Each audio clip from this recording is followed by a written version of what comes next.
Captain's Log, Day 8.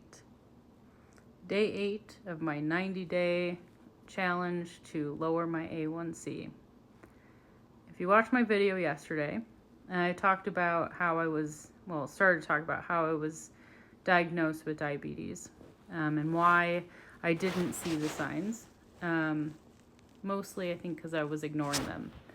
I talked to my dad today about it, actually, and he reminded me that along the way, like with the drinking water, a lot of water thing, he would mention every once in a while, like, hey, might want to go to the doctor and get that checked out.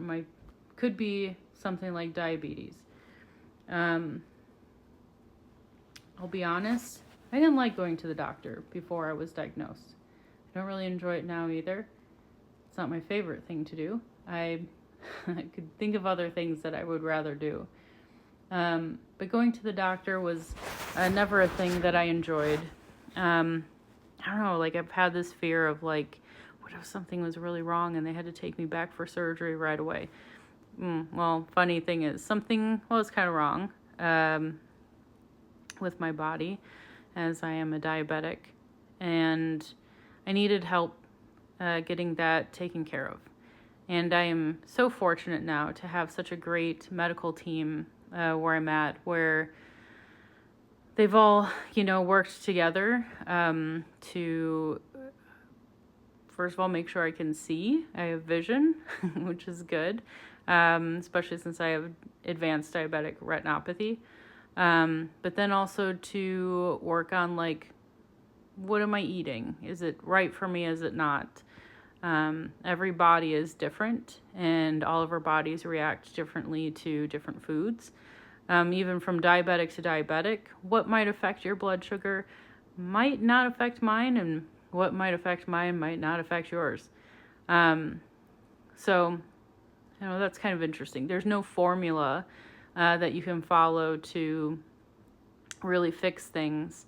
And what I've found in the last 5 years is once you think you have it figured out, you don't.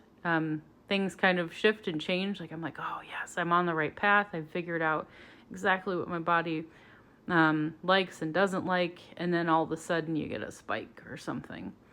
So we adjust, we move on, we do things. But anyway, yesterday I left off on a cliffhanger of my story of how I was diagnosed.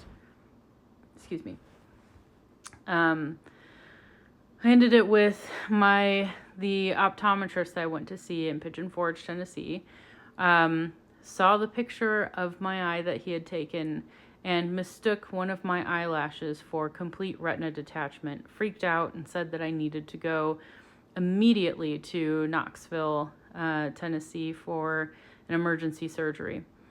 I should also mention that, when he looked at my picture, he goes, well, those are diabetic eyes. I hadn't been diagnosed at that point in time. And to be honest, it had been a long time since I had gone to any kind of doctor to get anything tested for that. So I was left in shock with two things. Number one, I have a doctor that's telling me that I'm most likely diabetic. And two, I'm about to have emergency surgery. And I needed my partner, who was with me at the time, to drive me an hour away from where we were at to Knoxville to get eye surgery. So we get to Knoxville, and we're at this eye clinic, and the ophthalmologist that I was supposed to see, I think he was like near retirement. I don't think he had a lot of tolerance for young people on vacation who find out that they have advanced diabetic retinopathy. But it was about an hour of testing that I had done there, only to see this guy for like 5 minutes. When he came in the room, he said, well, you're diabetic. And I said, well, I don't know if I am or not. I haven't talked to my doctor yet. And he goes, no, I'm telling you, you're diabetic. In fact, I would say your blood sugar at this moment in time is probably around 500. And maybe I should tell you to go to the ER and get that treated. But what I'm going to tell you right now is take it easy for the rest of your vacation. And then when you get back home, you need to find a primary care physician. You need to find an ophthalmologist. You need to get this taken care of. And you need to start taking care of your health and taking your health seriously. And then with that, he was gone. What do you do with that? What I didn't know what that meant. Take it easy. Or, my blood sugar is 500. I have no clue.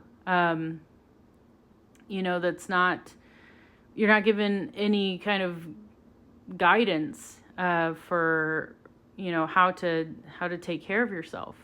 If he's telling me maybe I should go to the emergency room, but no, just take it easy. What does that mean? Can I eat any food? I don't know what affects blood sugar. And so I immediately started looking at Google to see what I needed to do to fix all of that. And my perception of diabetes at the time was sugar is what affects your blood sugar spikes. And so Google also said sugar and carbs. Carbs to me were just, bread products. And so I remember that night we went to Texas Roadhouse because I thought I could get a steak and a potato. It's a vegetable and a meat. No carbs in a sweet potato, right? Which, by the way, I only got sour cream on it. I did not get it sweet. I actually don't like it with the cinnamon and the sugar and all that. Anyway, I was more concerned about the 5 croutons on my salad than I was about the sweet potato I was about to put in my mouth. Which is kind of funny looking back on it now. But I was freaked out. I didn't even know how to check my blood sugar. I didn't know what this meant for me. It was such a scary position to be in where it's you're trying to figure things out without a map. Trying to make my way around the world without a map. And I don't know, I'm actually curious to know if anyone else has had this same, a similar experience in being diagnosed of not given the correct tools to move forward and to start your health journey. So I made it back home, and about a week later my parents called me. I was at work, and they said, "What are you doing right now? You need to make it over to this eye clinic, which is right down the road from where I worked, because there's an ophthalmologist that's going to see you." And that's what began my health journey, was seeing this ophthalmologist, which I still go to see this ophthalmologist. I don't think it would be very difficult for me to ever move away and find another one because she's amazing at what she does, and she has the correct personality that I need in a healthcare professional to get things done. For example, first time I saw her, she said, "So you're getting shots in your eyes today." I was like, "Can we talk about this? Isn't there any other options?" And she said, "Do you want to see or do you not want to see?